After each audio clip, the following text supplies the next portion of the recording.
माया लग जाएगी। उन्होंने फिर से समाधि में अपनी आंखें बंद कर ली, समाधि में चले गए। शिष्य आए महर्षि वेदव्यास के पास।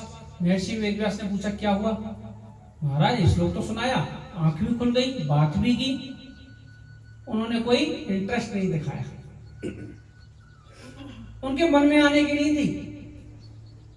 तो महर्षि वेदव्यास सोचे कि कोई जो मेडिसिन देता है डॉक्टर, डोज कम रह गई, श्लोक आधा कम रह गया, आधा श्लोक और लेके जाओ। भाई कोई सुंदर हो, जरूरी तो नहीं उसका स्वभाव भी सुंदर हो। भगवान सुंदर है ठीक है, लेकिन स्वभाव बढ़िया नहीं है तो क्या करेंगे ऐसे भगवान का? सुखदेव जी सोच रहे हैं। तो स्वभाव के बारे में आधा श्लोक फिर रटा दिया और शिष्यों को भेज दिया। शिष्य पहुंच गए सुखदेव जी के पास। वो अपनी ध्यान मुद्रा में थे, आंखें बंद थी। उन्होंने आधा श्लोक फिर सुनाया। कौन सा? अहो वकीयस्तन कालेकूटम जिनाशया पायदाप्यसाध्वी। इसमें प्रभु के स्वभाव का वर्णन है। कैसा स्वभाव? पूतना जो कृष्ण को मारने के लिए आई थी, जहर पिलाने के लिए आई थी, उसको कौन सी गति दी? जो यशोदा मैया को जो गति दी है, कोई गति उसको भी दी। तो स्वभाव कैसा हुआ? इतना सहज और सरल स्वभाव। ऐसा भगवान को मिल सकता है क्या? शिष्य से बोले भाई इसके आगे हमें नहीं आता भैया, सीखना है तो वहां पहुंच जाओ अपने पिताजी के पास। अब तो महर्षि सुखदेव जी ने महर्षि वेदव्यास की तरफ दौड़ लगा दी। महर्षि वेदव्यास ने देखा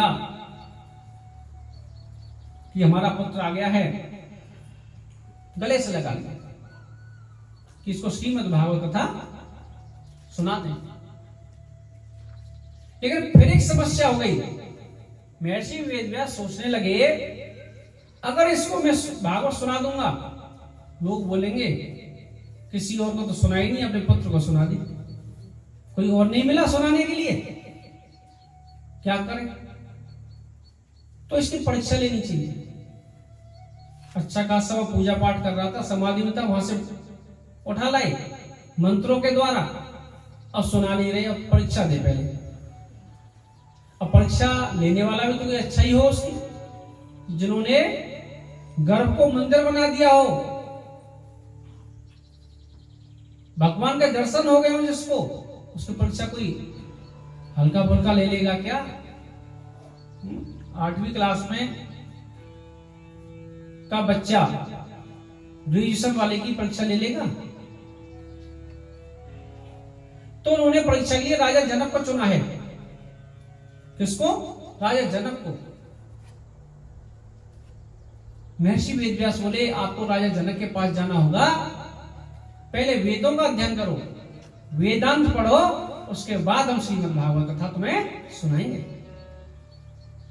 अब तो सुखदेव जी बड़े परेशान, उनको उसकी कथा जरूर सुननी है, जो इतना सुंदर है, इतना स्वभाव अच्छा है।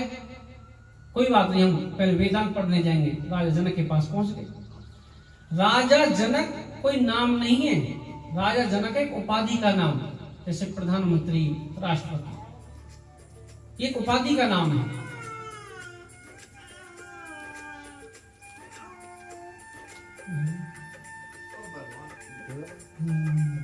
श्री राम।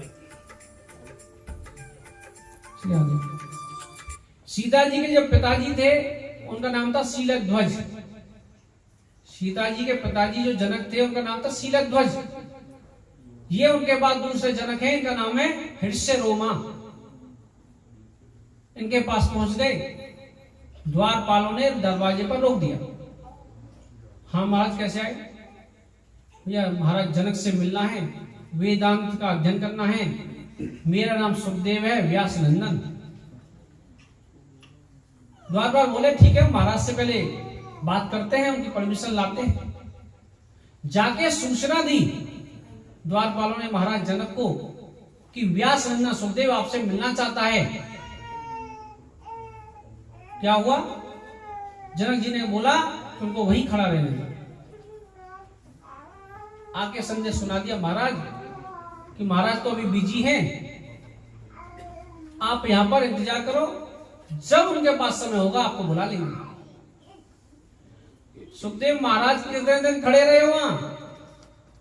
1 घंटे, 2 घंटे, 4 घंटे, 1 दिन, 2 दिन, पूरे 5 दिन, 5 दिन और 5 रात वहां खड़े रहे। आज कोई खड़ा रहेगा किसी के पास जाने के लिए? 5 मिनट मुश्किल से। फोन नहीं उठा रहा, अरे पता नहीं क्यों नहीं फोन उठा रहा, 2-4 बातें सुनाओगे और वहां से निकल जाओ। लेकिन उन्होंने 5 दिन और 5 रात वहां खड़े रहे, क्योंकि उनको भागवत सुननी थी। और सुखदेव कोई ऐसा तो है नहीं जिनको गर्भ में दर्शन हो गए हम भगवान के।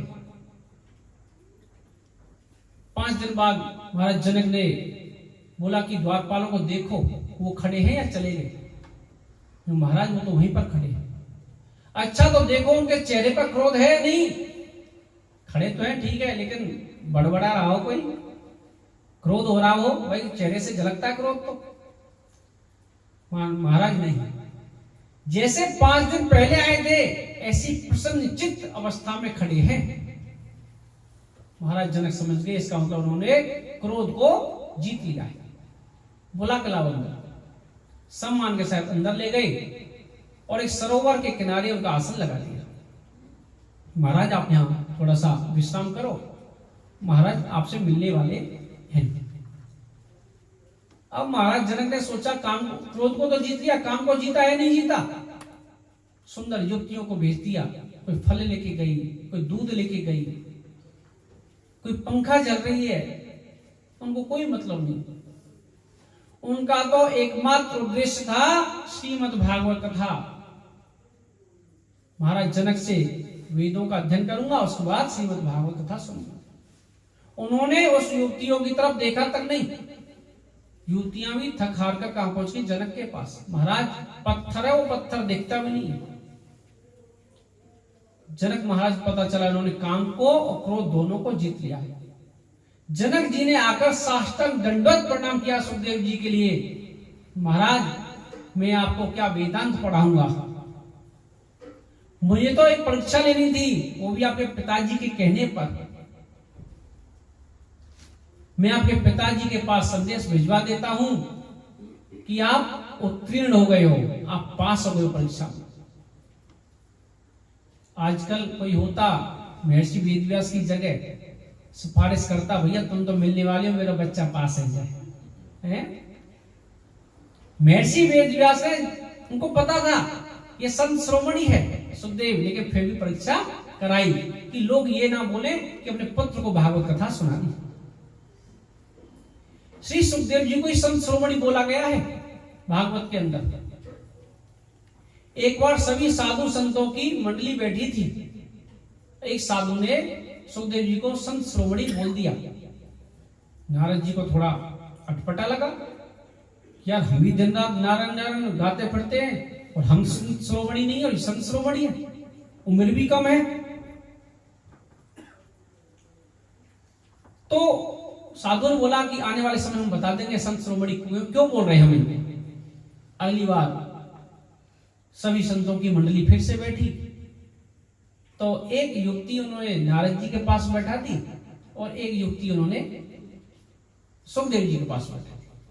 तो नारद जी उठ के वहां से चले गए, सुखदेव जी नहीं गए, सुखदेव जी बैठे रहे।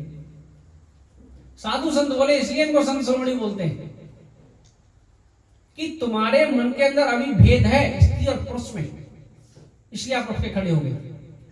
इनके मन में कोई भेद नहीं है स्त्री और पुरुष में, ये आत्मा को देखते हैं। आत्मा तो एक सी है, मोबाइल कुछ भी ले लो सिम तेरी जैसी जलेगी है? तो ये आत्मा को देखते इसलिए इनको संत श्रोमणी बोलते हैं। ऐसे संत श्रोमणी परीक्षा में पास होने के बाद दोबारा से महर्षि वेदव्यास के पास पहुंच गए। महर्षि वेदव्यास ने गले से लगा लिया कि आज मेरा बच्चा पास हो गया भागवत कथा सुनने के लिए। अब बताओ, जिसने भागवत की रचना करी उसका ही पुत्र है, कितनी परीक्षाएं देनी पड़ी, 5 दिन और रात खड़ा रहना पड़ा, और यहां सभी लोग कथा सुनने आ रहे हैं। बड़ी मुश्किल से रही, बड़ा टाइम शेड्यूल बड़ा बिजी है, लेकिन थोड़ा देखते हैं। एहसान जैसे भागवत के ऊपर ही। राधे राधे। तो भागवत क्या है कि सर्वप्रथम कैसे सुनने को मिली, ये ध्यान में रखना चाहिए। अब तो कोई यूट्यूब पे खोल लेता है, आदि सुनेगा बंद कर देगा। भागवत के नियम है, जब भी फल नहीं मिलता है, बात ये है ना, आदि फसल बो और बीच में 2 महीने, गेहूं की फसल में 4 महीने लगते हैं, 2 महीने पीछे काट दो उसको। यार इसमें तो गेहूं आया नहीं, काट दो, तो गेहूं आएगा कहां से? और उसको पकने तो दो, इसलिए फल नहीं मिलता है। तो श्रीमद् भागवत एक अलग है। महर्षि वेदव्यास ने श्री सुखदेव जी को श्रीमद् भागवत कथा सुनाई। यही श्रीमद् भागवत कथा सुखदेव जी ने राजा परीक्षित को सुनाई। अब तो जो ऋषि बैठे थे, शौनकादि ऋषि, सूजी से पूछने लगे ये परीक्षित कौन है? भाई महर्षि वेदव्यास समझ में आ गया, उनके पुत्र सुखदेव जी समझ में आ गए।